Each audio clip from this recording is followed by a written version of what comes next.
to the USS Catfish. I'm Max, the captain of this boat, and I welcome you aboard the deepest diving dang tin can in the Housatonic River system. Each week, as you know, we float up a radio buoy and call an expert in one subject or another that can pick their brain for insights that can be applied to running a submarine, such as this. Love the feedback from last week. Got a lot of emails about the International Space Station's sewage system. Pipes really are the integral piece of the thin veneer of what we call civilization. If you have a comment or question or want to volunteer your body's labeler to the USS Catfish, please contact us at USS Catfish the TV show at gmail.com. We are not affiliated with the World War II USS Catfish submarine that was sold to Argentina and sunk in the Falklands War. On today's show, we have a guest. Today, we have one of the world's foremost scholars on the show, a man who has dedicated his life to the study of one subject. He is no Renaissance man. We are talking about a monk dedicated to his domain, a king of one trade, you might say. The ivory tower is constructed of his analysis of one single subject. Tonight, we bring aboard Nick Nocera of the good ship No One Likes the Tuna podcast, who has explored the depths, if you will, of the Fast and the Furious, a media franchise centered on a series of action films that are largely concerned with illegal street racing, heists, spies, and the concept of family. Nick Nocera, welcome. How has your summer of virus been? It's been okay. We've been down here in the engine room for the most part, and this is my first mate, Apollo Anton Ono, world-class speed skater. He fucked up the other day. Oh, sorry? He fucked up. He fucked up. He fucked up the other day, so we've taken to calling him Apollo Anton. Oh no! What a piece of shit. He's a big fan of Subway sandwiches, correct? Yes, he is. He loves Subway sandwiches, which, contrary to popular belief, you cannot get on a submarine. You can't get a sub on a sub for the most part. Was he friends with Jared of pedophilia fame? He claims no, but the jury's out. I think we should take him at his word. I think for now we will. Okay, so let's get into the Fast and the Furious. How did you come to choose Fast and the Furious as your subject of study? I've always been interested in Vin Diesel as an actor, as a craftsman, and I wanted to dedicate time to something that he dedicated his entire life to as well. I think when we started studying the Fast and the Furious, there was 6 movies out, of which he'd participated in 4 of them.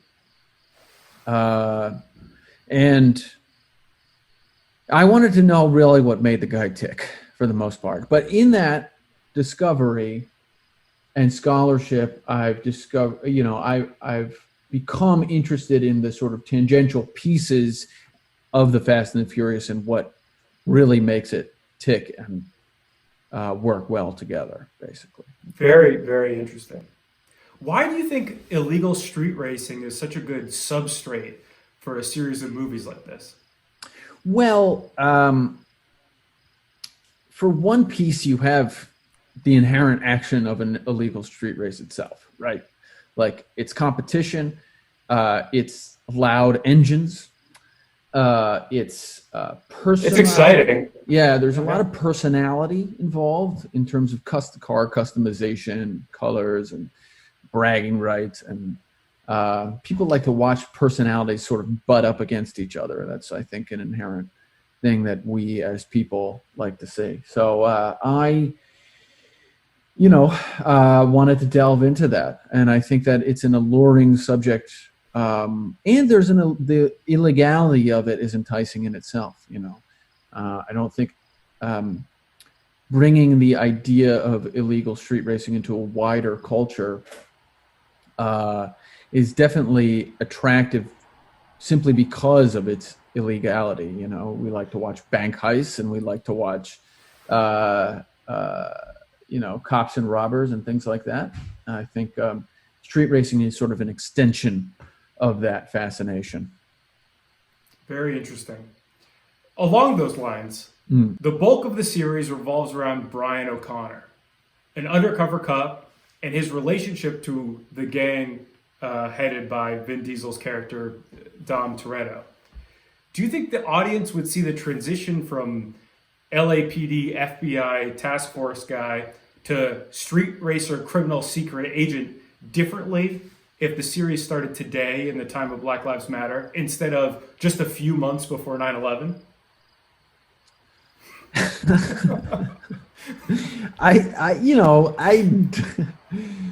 Would it be viewed differently?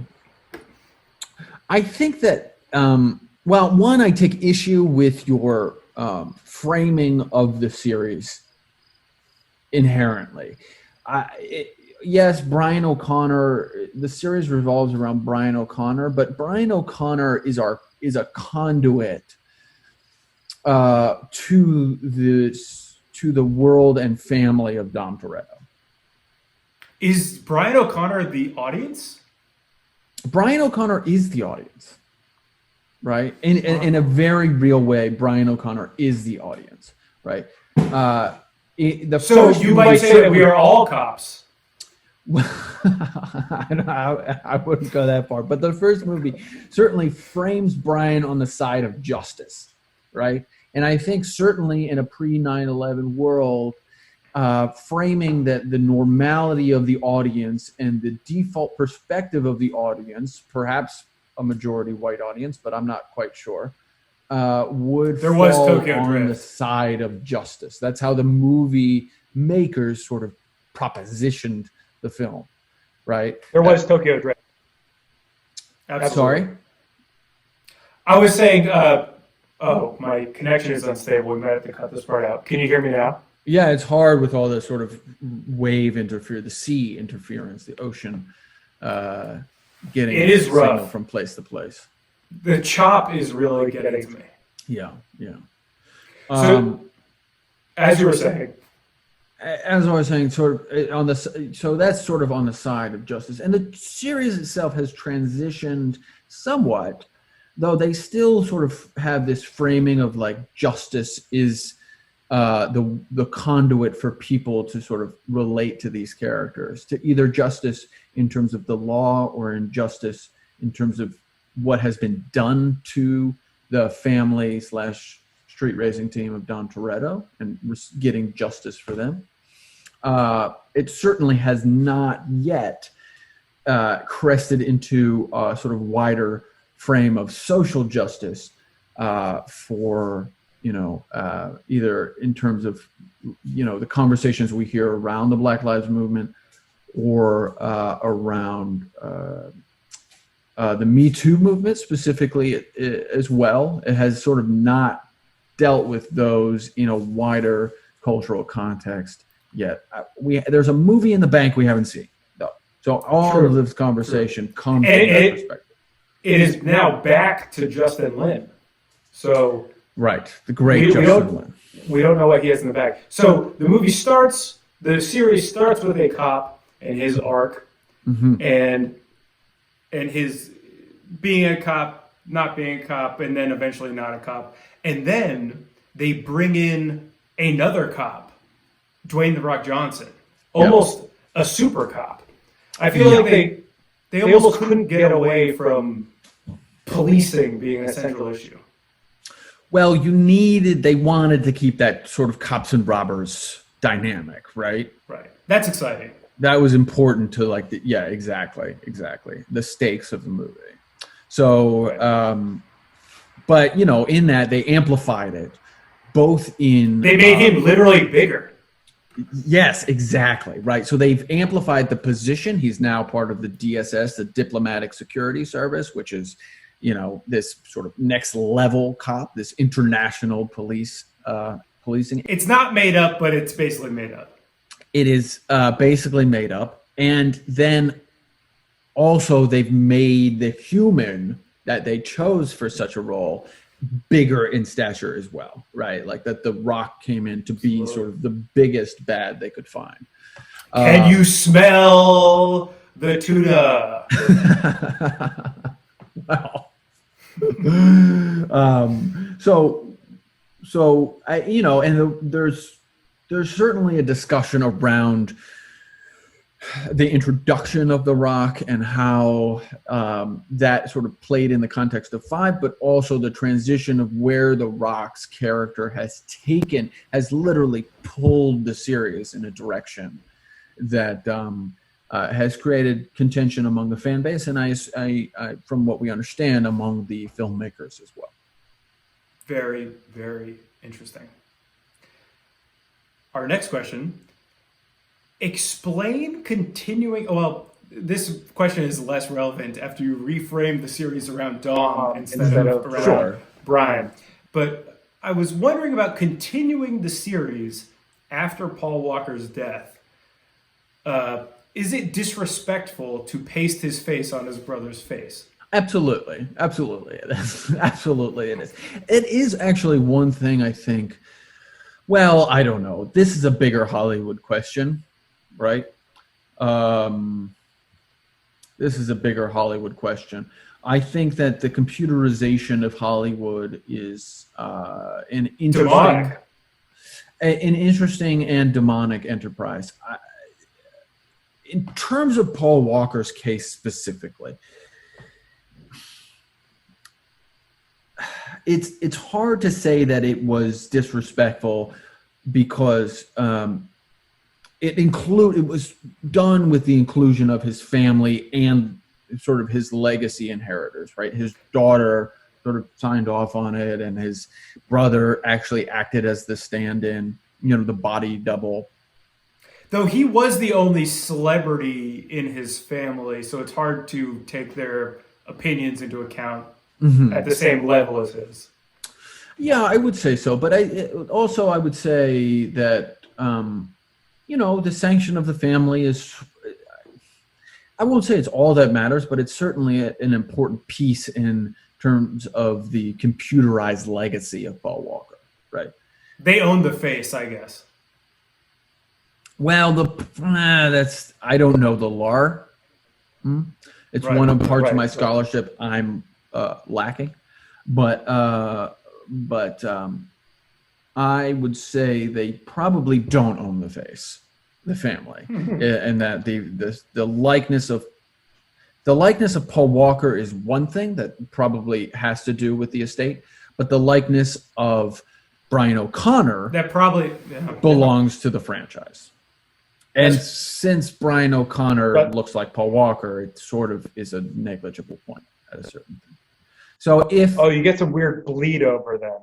So yeah, you get some weird. They might own his work in, say, the Salton Sea or if the other. I would say Universal Pictures has a seriously good case to make if they wanted to have Brian O'Connor be a character in a future movie, to completely 3D generate that character, and including modulating his voice to sound like Paul Walker and to manipulate a likeness to look like Paul Walker and interact with other characters. I would say Universal probably could do it. That really leaves the door open for an Avatar 2, an Avatar 3 appearance. Like, really, the possibilities are kind of endless. Basically, yeah, absolutely. Right. Can Disney use the likeness of Carrie Fisher in their future films? Well, they clearly think they can. I think that Disney thinks they can. I'm not sure that they would, based on a cultural objection. But I would say that they probably, disregarding the any backlash, could just do it if they wanted to, legally speaking. Among the hurdles for Blow 2, where Johnny Depp gets Timothée Chalamet to play his younger self. Sure. Among the hurdles, besides Disney not wanting to make those kind of drug movies, yeah. But if they got over that, Princess Leia would not be able to play the mother, and then, I mean, I don't understand who else you would have. Right. I think that's a less. I think right in terms of that. Carrie Fisher played the mother in Blow, is what you're telling me right now. This is maybe not true. Okay. Let's pretend that she did, and that right, she made yeah, one movie if she had. in 2002 or something, whenever Blow came out. 2002 is a great guess. I would say probably. I mean, again, as I'm not a legal scholar, I would say they'd have a much harder case to make, seeing as they have not established Blow as a continual franchise and, you know, sort of universe of interconnected characters. Right. That there weren't any I don't know where the car chases, if you will. There weren't any car chases, and no street racing. Specifically, Blow is based on a real person's life. And so I assume some part of the deal for making Blow was based on the buying of the life rights of George, whatever, Boston George, right. whatever his name is. Right. And that there's a case to be made that does not extend to creative enterprise outside the context of the story he's already sold to them. Speaking of true stories, mm-hmm. in Tokyo Drift, mm-hmm. the main character, Sean Boswell, played by the terrible Lucas Black, mm-hmm. what was the idea behind that movie? A redneck good old boy has to go over to Japan and mm-hmm. show those slur dudes what it's good for? Well, yeah, the character of Sean Boswell is not actually presented as a culturally insensitive. He's presented as an oaf. He's the good apple. Japanese context, right? He's definitely presented as a good apple. And he's a cultural oaf in terms of his clash with Japanese food and cultural context and education, but he's not malicious. I believe they call that a gaijin out of water. In fact, many times in the film, he's referred to as a gaijin specifically. But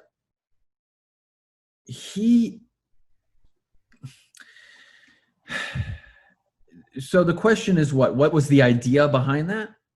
Like, why make that movie? I think they needed something cheap for television. They didn't want to create something within the existing Fast and Furious franchise or main story arc, because 1 and 2 had already established the characters of Brian O'Connor and Dom Toretto, and sort of had stories around them. And I certainly would think, wanted to both, one, preserve those storylines in case they wanted to somehow make more of them in the future, right? Because you have to remember the context of Tokyo Drift was that it was a made-for-TV movie. I did not know that. Justin Lin had made a small independent film called Better Luck Tomorrow. He was getting a little bit of a step up for a made-for-TV movie that Universal was going to distribute on one of their sort of affiliate television stations. Right.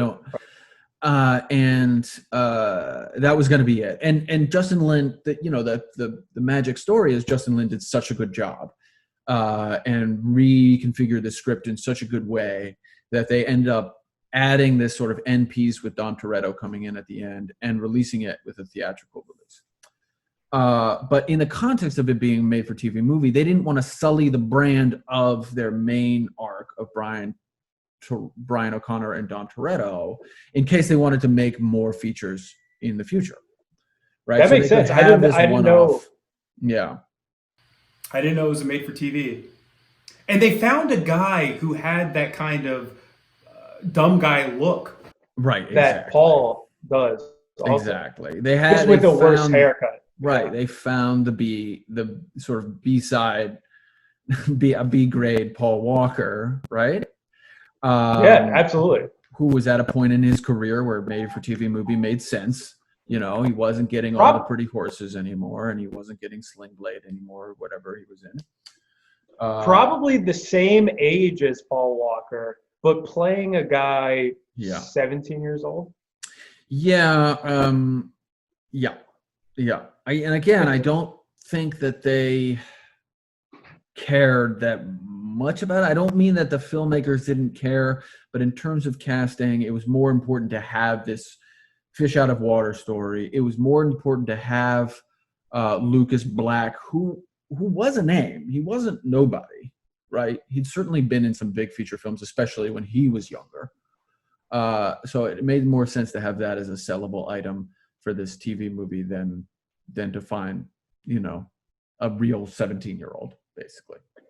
So to expand on the idea of Justin Lin swooping in and, well, I didn't even know this whole TV angle, but it was more than just swooping in and saving the franchise. He swooped in and elevated the franchise. Absolutely.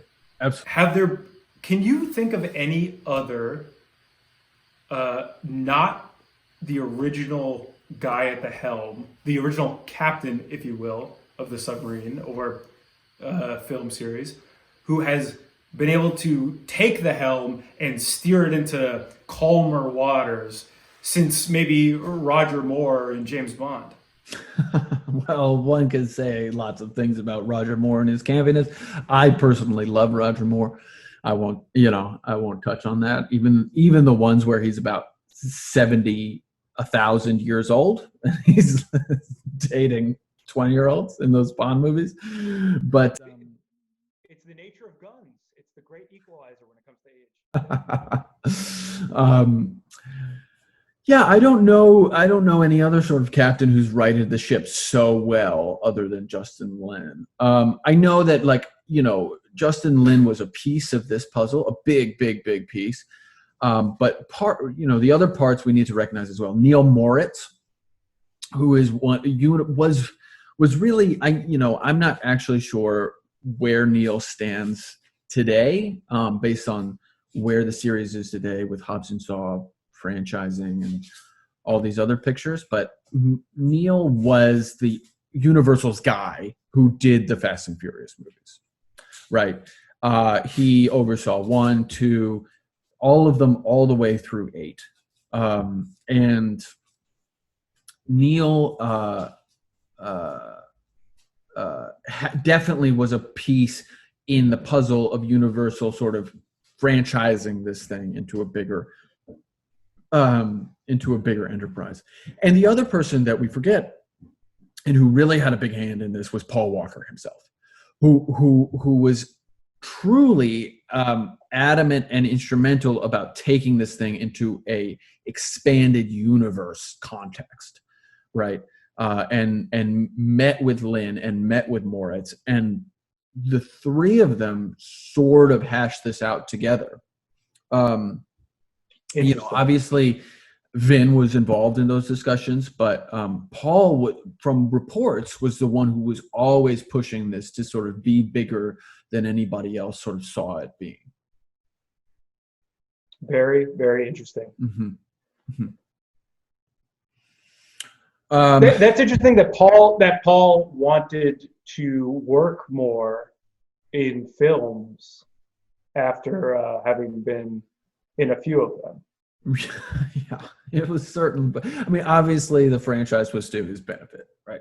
But yeah, Paul Walker's career was going. I mean, he had a fine career. The Skulls and no one talks about Salt and Sea. It's so fucking good. Salt and Sea. He certainly had other pictures, and he was. I mean, the thing that is hard to remember about Paul Walker was how ungodly handsome he was. I know that it's sort of like Paul Walker, he's a bad actor who's handsome. That is like a very, easy phrase to sort of throw out there. But For a guy who looked how he did, he acted pretty well. He acted pretty well, and it's like beyond the acting, his charisma on screen was just through the roof, right? He was Brad Pitt,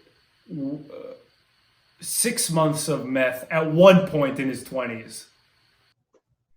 If you go back and watch,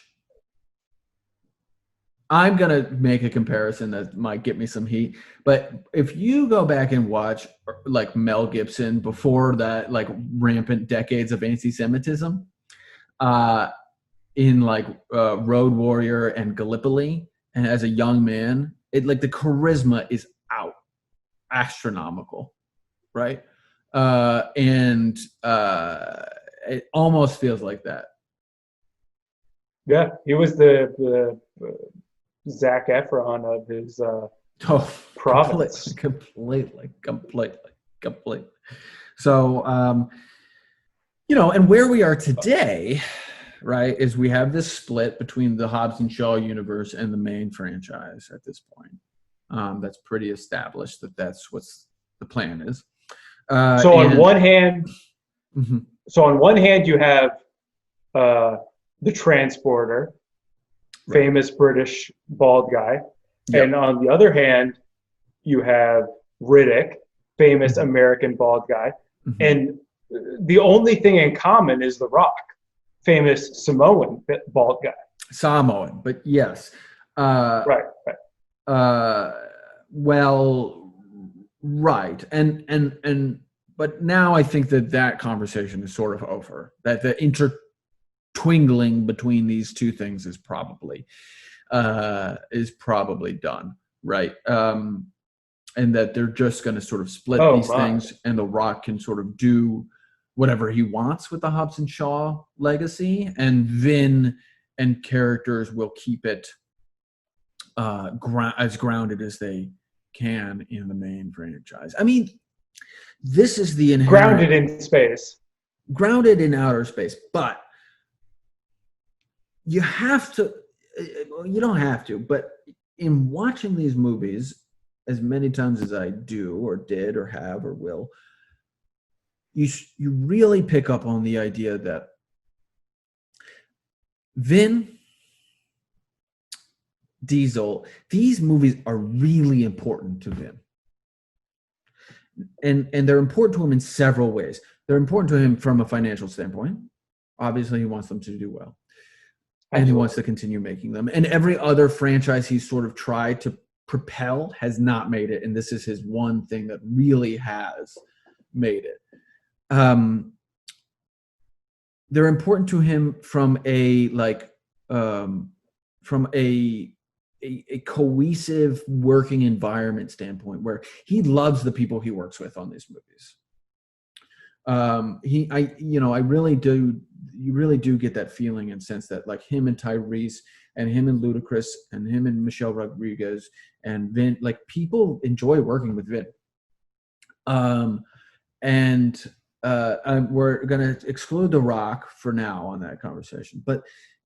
And the other thing is, he believes in these movies as a legacy for Paul. That, like, it's important to him to take these movies very seriously because they were important to Paul, who was an important part of it. Bringing back the concept of family. Exactly. Continuing the legacy of making these films that are exciting, yes, and filled with dynamic stunts, yes, and but that these characters need to remain like spiritually grounded and spiritually important to his audience, because that's how Paul felt about them as well. And The Rock, you get the sense on the other side, doesn't feel that way. He always brings to the table this tongue-in-cheek attitude of, we're doing something here that's fun, yes, and we have a good time doing it, yes, but the audience knows this isn't, Shakespeare, and so let's not treat it as such. Vin Diesel treats this like Shakespeare, without one. I have not one doubt in my heart about that. the last movie The Rock took seriously was Walking Tall. It's been 2 decades. Yeah, with oh boy, Stifler. Sean William Scott is in that feature as well. Yeah. Notorious give a shitter. Notorious give a shitter, Sean William Scott. Absolutely. No, I think The Rock takes movies seriously in his own way. But if you watch a movie like Skyline, or you watch a movie like San Andreas, The Rock needs to be the hero to take what he's doing seriously, I feel like. It needs to be a Rock feature. Even stuff like I mean, that tongue-in-cheek stuff goes all the right. Oh yeah, that one, yeah. Even like his tongue-in-cheek shtick goes back to his wrestling persona. Like that's core in his. That's core in his personality, because his whole thing was this doesn't matter. Yeah. When he was wrestling Steve Austin. Yeah. But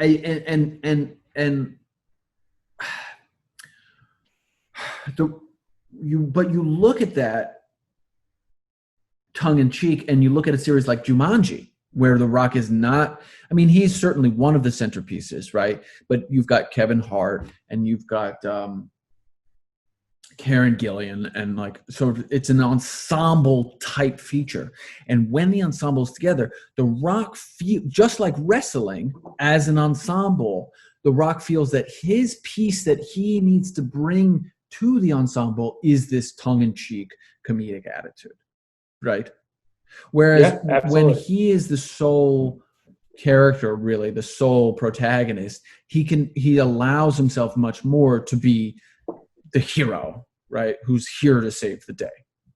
Yes, he has comedic levity, but it's different. It's a different context for him in terms of what he feels is an audience would want to see from him. That was very insightful. Thank you. You're welcome. Absolutely. We got 2 more questions. Yeah, of course. In 2014, 2 comedians in New Zealand started a podcast where they would watch movies over and over and over again each week. Yeah. When did you get the idea to take their idea and move to New Zealand, even after they named it the worst idea of all time? We certainly had listened to the worst idea of all time. We created the podcast in 2016. 16? Is that right? January of 16. I don't think that's correct. I think we created the podcast sometime in early 2015. And I took a screenshot of your RSS feed. Did you ever have migrated the RSS feed in January 2016? So that's kind of a agree to disagree situation. Okay.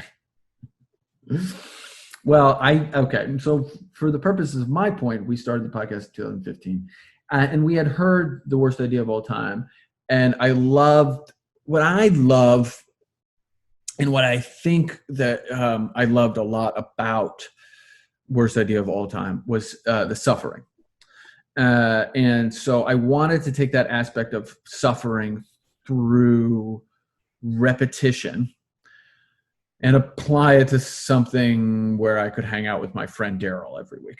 And that's basically what we did. Was we took things that we were not the biggest fans of Fast and the Furious. We both liked the movies, but we felt it was a good enough piece with enough in its library at that point that we. There were 6 at that point.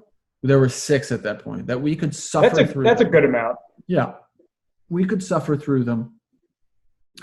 And bring the element of entertaining suffering to the podcast while still having enough to talk about from a week-to-week basis, because we are not comedians and we can't do what those fellers do, and so we had to find some library of things to actually talk about week to week, basically. And in terms of being in New Zealand, yes, I did live there, but currently I live in on the edge of the South China Seas in this submarine. inside the 9-dash line or outside? Outside. Oh, good. Yeah. Yeah. And so the very relevant, the last question. What do you think would benefit a submarine captain to, like, what part of the Fast and the Furious knowledge core can your average not expert submarine captain take from the movie series and apply it to their everyday life of turning knobs and firing torpedoes? Yeah, so I have a two-part answer to this. One is from the movie. What can we take from the movies? And I think the inherent themes of family and loyalty are intricate. Apollo, Anton, Ono, and I, we may disagree at times, but we're always there for each other, And there's the chain of command. And there is the chain of command, much, like the family in Fast and Furious.